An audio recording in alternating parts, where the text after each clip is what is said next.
my gosh, welcome to Inside the Arena Cast Conversations. I'm Philip Gabriel, and here we are already at the next to last show of our 100th season. That's absolutely crazy.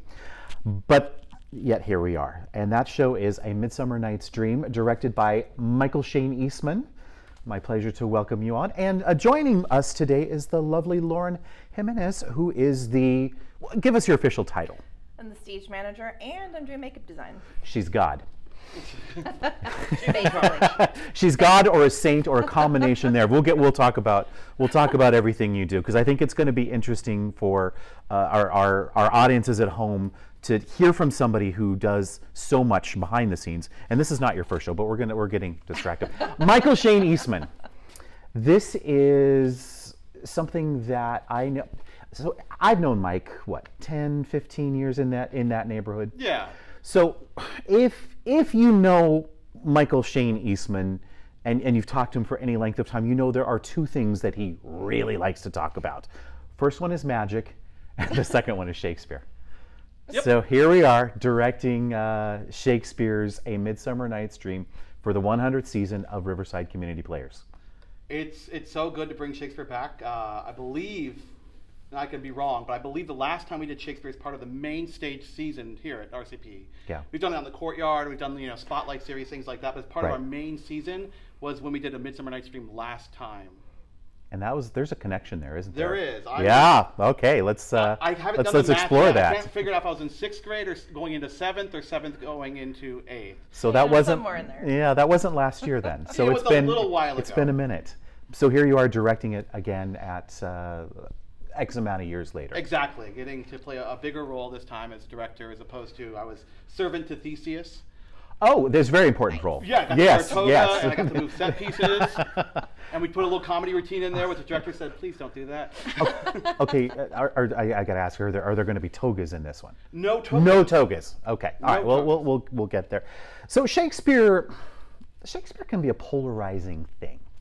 You know, you've got people who absolutely love Shakespeare, and I think I call it the Kenneth Branagh effect, because I think since the 90s, Kenneth Branagh was one of the fantastic, Sir Kenneth Branagh now these days, this British actor who brought it back to the main consciousness of theater, bringing in multiple generations, younger generations, and having a passion for theater through the films that he did. And I think that's an interesting thing, because now there's a consciousness amongst younger people. When I say younger people, I mean under 50, under 40, under 30. Younger people. It's very widespread now. Know Shakespeare and love Shakespeare. You clearly love Shakespeare.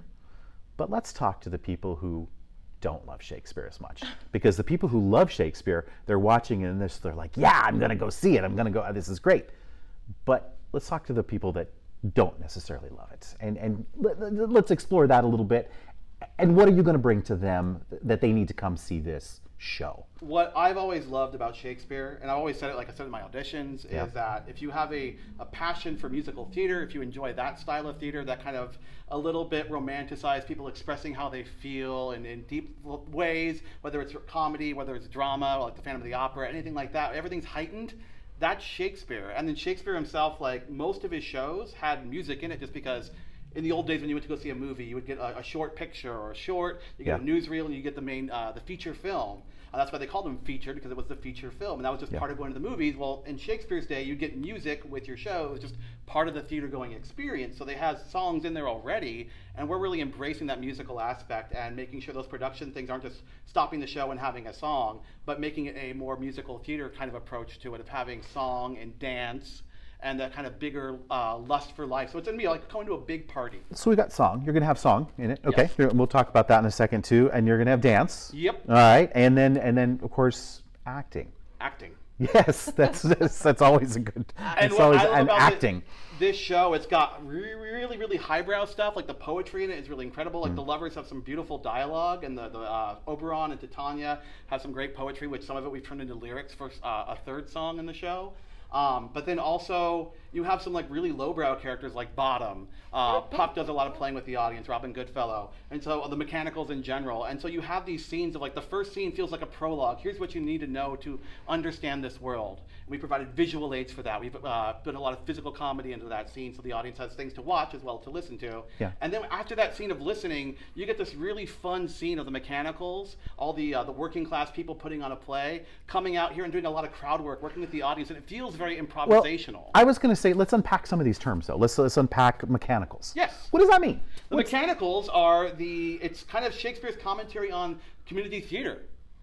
Where it's the tailors, the weavers, the artisans with their hands, but not artisans with their minds and acting, coming together to do a show for the first time and having no experience. Unlike here, where we have a lot of experience. Right, lots of experience. That's interesting. So they're called the mechanicals because they work on mechanical things. Oh, I see. They are not the erudite ruling class. They are the ones mechanically, like, we're getting their hands and feet dirty, repairing these items, these machines. So we talked about togas earlier in your production of it that you did a couple of years back when you were in junior high. What can we expect at? What time period are we going to see Renaissance clothing? Are we going to see togas? What are we going to see? Where's our setting for this? I've been asked this question a lot. Okay. Of what is your take? What's your concept? Are you going, steampunk? Are you going, classical? Are you going modern? Are you going post-apocalyptic? All the different labels that commonly get put on Shakespeare. Yeah. And I didn't feel any of them really fit because I wanted to just kind of focus on the storytelling. And so I put the style, I worked with my costumer, Audrey Rodriguez, who does fabulous work. Okay. I basically talked to them like I wanted the costuming to have different feelings as opposed to reflect different eras. So we're kind of going with the turn of the century, like 1900s, 1920s, like in that kind of realm. But we're not tied to any specific reality. I want the mechanicals to feel woven and coarse materials and kind of cozy. Even though it's summertime in a cooler climate. So they're out in the woods being cozy and having that feeling. I wanted my ruling class to be a little bit more fine and stylish in that old classic kind of way and feel like those movie star kind of characters we'd see on TV and newsreels. I wanted our fairies to be kind of burlesque and androgynous, and Audrey put them in these great, like all our fairies, no matter what gender they are, they're in these corsets and these stockings and things like almost very cabaret-like, and they're all going to be done with really cool makeup and kind of embracing the lawlessness, the freedom of the forest, how it doesn't live by the society's Athenian law. So probably one of Shakespeare's, arguably his most famous show. I mean, if you think of a Shakespeare show, there's a couple that you think of, but that's certainly in the top 5, top 3 even. Let's talk about the language. Let's talk about the acting. A lot of times when people think about Shakespeare, they think of, I don't know, maybe the days of Sir Laurence Olivier and to be or not to be. And is that, let's talk about the language and your concept of what are they going to see language-wise? Are we doing this at a time period where you're going to employ accents, non-accents, American, British? We have stripped your thought as about many that? accents and barriers away because I really wanted to feel like the actors they're not speaking Shakespeare to you, they're talking to you as a normal human being would talk to. Because Shakespeare, especially like back in his day and age, the soliloquies were done to the audience, not to a ponderous third party as they're considering something. There was a conversation with the audience. Mm-hmm. And the theater in the round is the perfect space to do this, Shakespeare, because you have audience all around you, so no matter which way Bottom turns, he can have that conversation, that joke he can share with an audience member and have that personal connection. And so native accents. Yes, native. Native to wherever we are here. And kind of California, clearly. stripping it away from being profound and making it into something that feels personal and conversational, a little bit heightened and fun and playing with it, but having that connection with the audience. Do you feel like not having an accent then makes that more accessible to the audience? 100%. More understandable? Yeah, because I want it to feel like when we get to Pyramus and Thisbe, I want it to feel like that's where we basically see, oh, this is the Shakespeare show we were expecting to see, where they're in the big funny costumes, they're speaking really big and exaggerated way. It's kind of like you get brought into this world and you go, oh, this seems fun. It doesn't even feel like Shakespeare. And when you get to that end of the show, you go, this is the show I was expecting to see.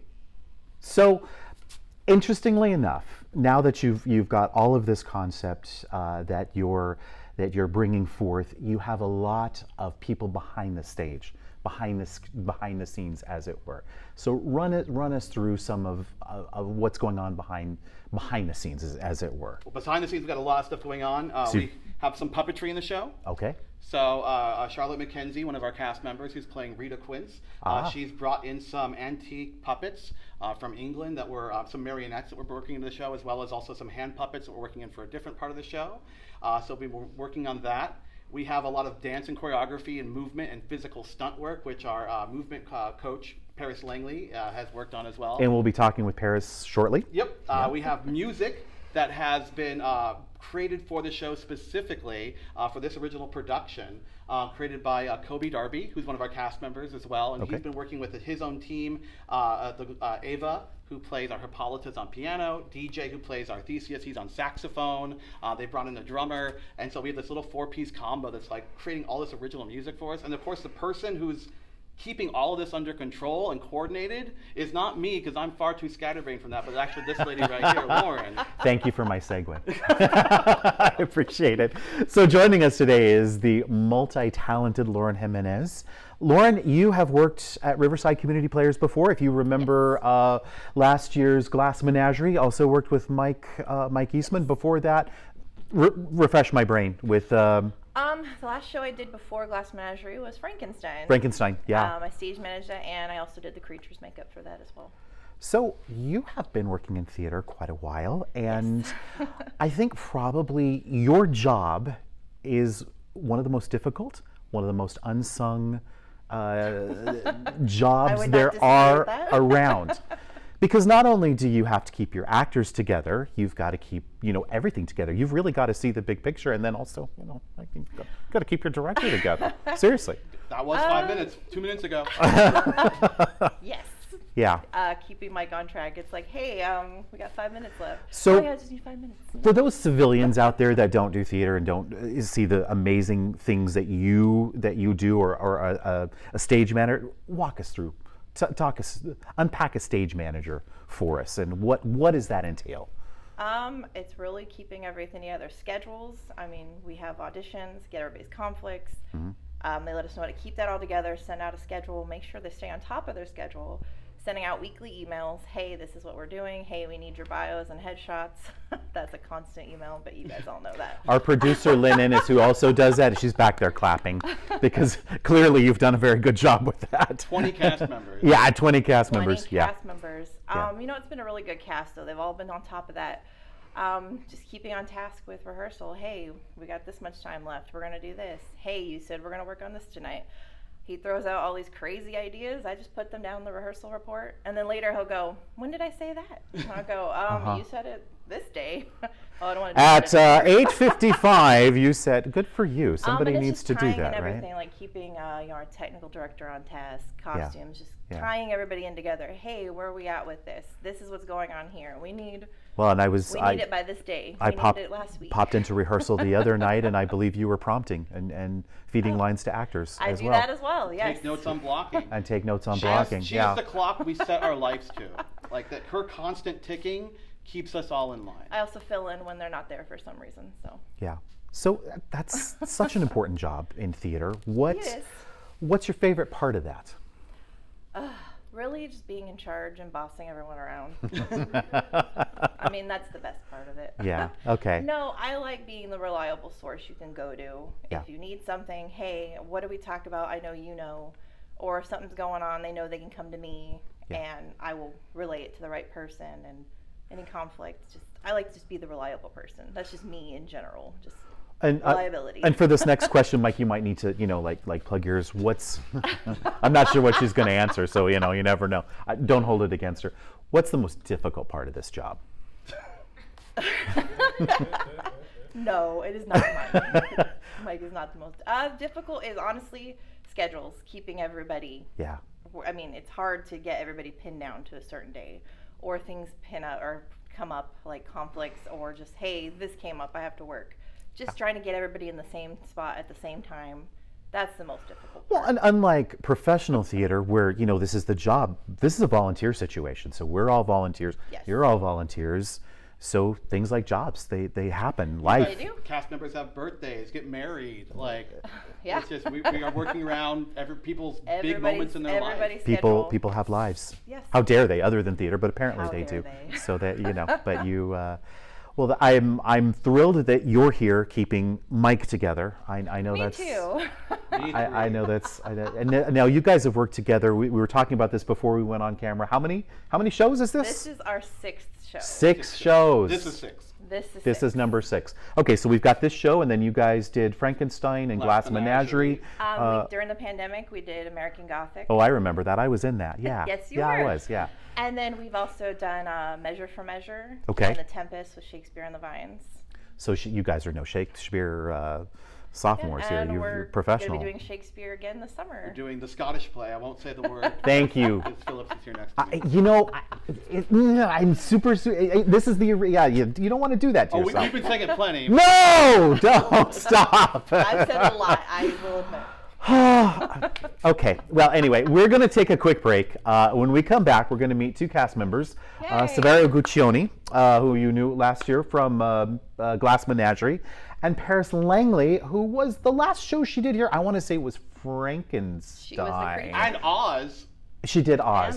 And Oz. Killed it in Oz. Anyway, we're going to come back. We're going to chat some more. We're going to take a quick break. There's going to be some really important information on your screen while you take this break. So don't fast forward too much. It's going to tell you all about tickets and things like that. So anyway, we'll be right back. Don't touch that browser.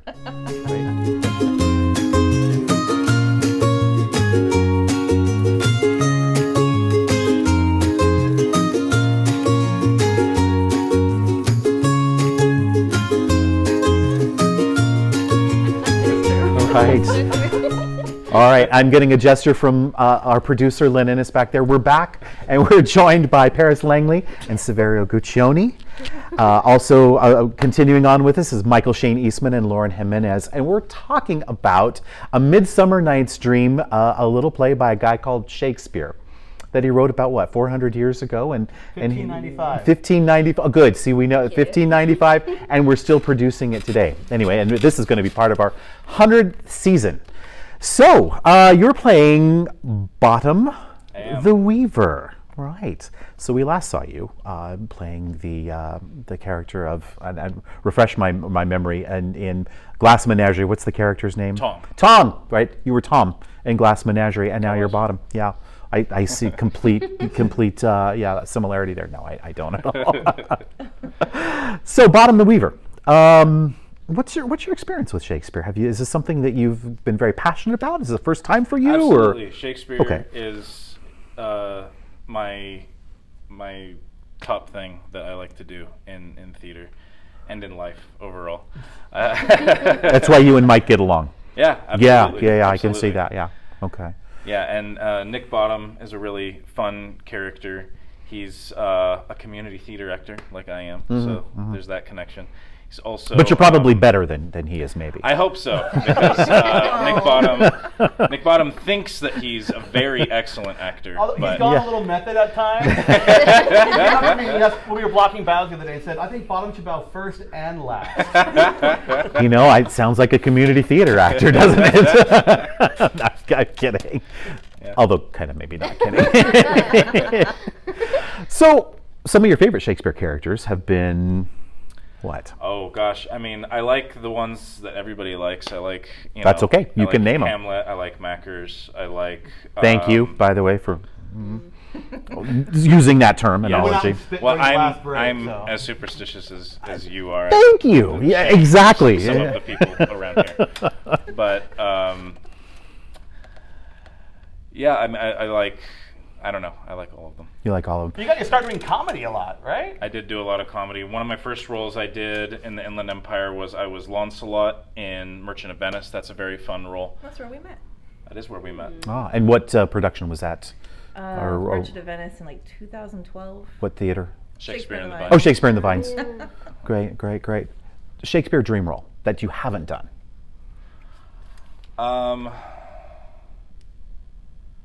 I would say probably Mackers as well as Lear. I think I've got plenty of time to get to. You've got some time for Lear. Yeah. You could own that in like a children's theater though. Like That's true. They would think that I'm ancient enough for that, so that would work. Yeah, I've seen a couple of productions of Lear, and it's a hard show to sit through, but a very rewarding show for an actor, I think, to do. It's anyway.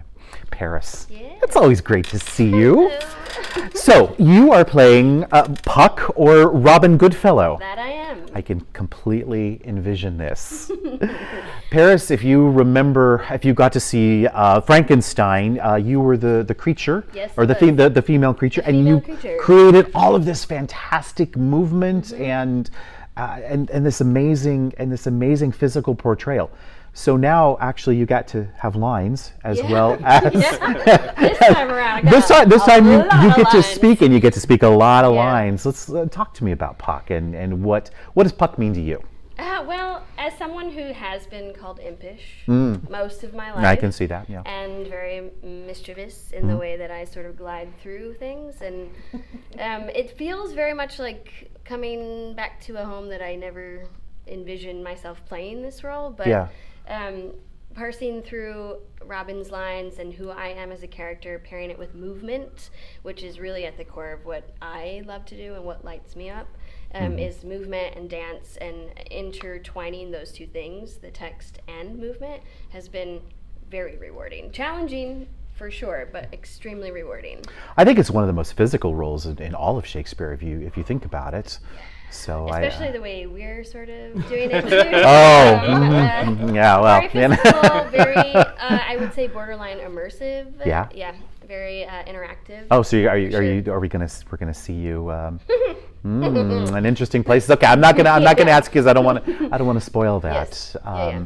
So you've done a lot of stuff since Frankenstein. You've been working at an escape room. Is that the term? Okay. Yes, and creating some of that is my understanding. Absolutely. Tell us about that. So I work as a training coach, also as an immersive actor at the Ministry of Peculiarities, which is an immersive escape room. So And that's here in it's Riverside? in Azusa. In Azusa, okay. California. it's not Yes. just an escape room, right? Oh no, it's not just an escape room. It's definitely more like immersive theater. No, we're top rated, number 3 in the nation. Congratulations. So, thank you very much. Yeah. The owners, who are my dear good friends, have put a lot of work into it, and it really is like stepping into a set that they have created and put a lot of love and care into. That's how theater is. It's like It it's in is. different. You have different things in theater, but it's Yes. it's theater. It's creating, Yes, and that same and it's kind collaborative. It's collaborative. And it yeah. also is so dependent on audience, which Yeah. I think also draws parallels to Shakespeare, Yeah. going back to Groundlings stuff, and that's Yes. sort of what we're pulling in with this particular production too, of just pulling audience in at every moment we can through music, through, as Mike said, magic and puppetry and interaction. All of the elements we're just throwing into the cauldron. So one of the things we did was talk Mike out of making this an escape room version of Midsummer Night's Dream. So don't worry, audience, you're not going to have to solve anything to go to intermission or get out of the show. But I will say that Yeah. the guys who run the company, Ministry of Peculiarities, they're making us one of our props for our show. Oh, Yeah. okay. We're gonna have a special flower that drips LED, Well, don't give away the It's a fun thing. don't give away the secrets, right? That's it. It's ruined. Show's over. Favorite Shakespeare role that you have done? I would have to say Horatio. Oh, okay. Yes, I loved playing Horatio. And dream role, Shakespeare. Ooh, I think Robin has Good. been, up until this point, Yeah. my dream role. I have my sights set on some other lady in the future, but that's far off. But Puck, for Okay. sure. Has Robin been, Goodfellow, that's really, really close to my heart. Yeah. Yeah, Wow. so this is an extraordinary opportunity. Well, I'm excited to see you both. What should we know about the show as far as what's the one thing that we should give us an insider tip? What should we watch out for? I'll start. You think about it. I'm gonna put you on the spot first. Sure. I think the most important thing that people should know about the show is that even if you don't know anything about Shakespeare, even if you feel intimidated by Shakespeare, this is going to be a really, really fun production that you're going to get a lot out of. I, as an actor, I always try to really, really focus on making sure that people can understand what I'm saying and understand what is happening in the scene. And I know that's something that Michael cares a lot about as well. And there's also just, there's so many physical gags in this, and there's so much music and dance and other things going on that it's going to be very, very accessible. You're going to enjoy it whether you know anything about Shakespeare or not. I would concur with that. I would even put a little plug in there just for movement. It's going to be really fun, just because that's what I do. That's my thing.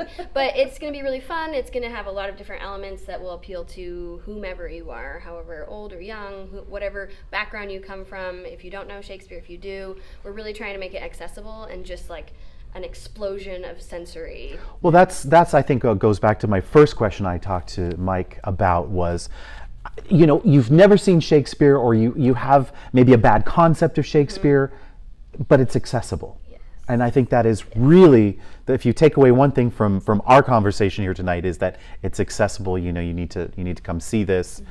And I will say, talking about sensory experience, we've employed actually every single sense you can into this show. You will see things, you will hear things, obviously. You will feel some things depending on where you're sitting. You might smell things. Oh, okay.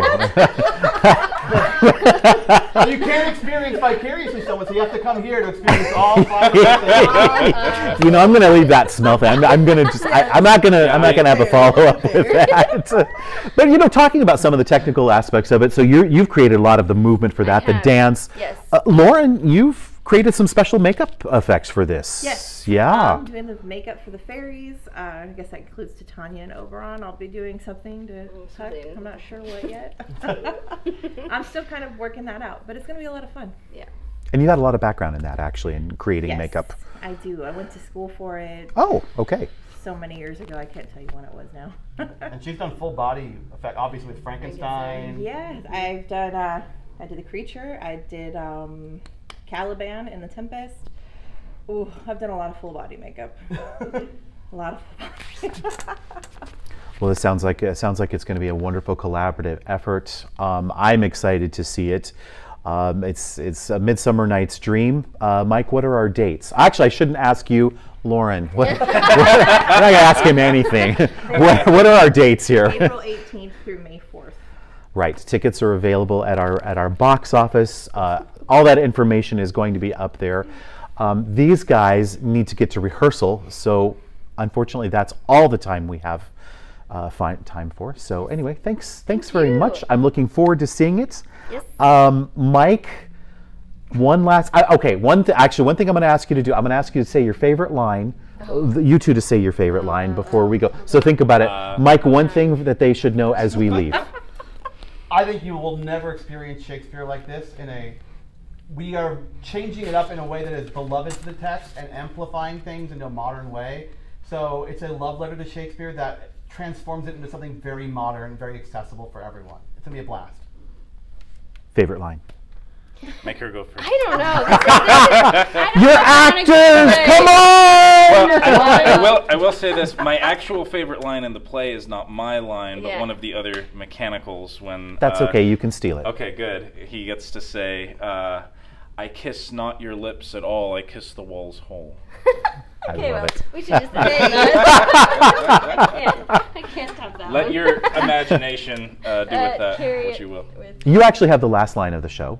I believe. So, you know, honestly, we're not going to have you say that because in my whole realm of superstition, and I don't know if it's a thing in America, but in England, in Britain, when you do a show, you never speak the last line until it's actually like performance night. Yeah, I don't know why that is. So I'm not going to. That moment is going to be very special. Okay. And I want to just invite you all, when you come to see the show, be ready to be open and playful and willing and ready and able to interact and play with anything, because that last moment will be very special for me. Good. And I hope for everyone else too. Wonderful. Thank you very much. Thank you all. I've enjoyed our conversation, cast conversations inside the arena. I'm Philip Gabriel. Thank you for joining us. We'll see you inside the arena.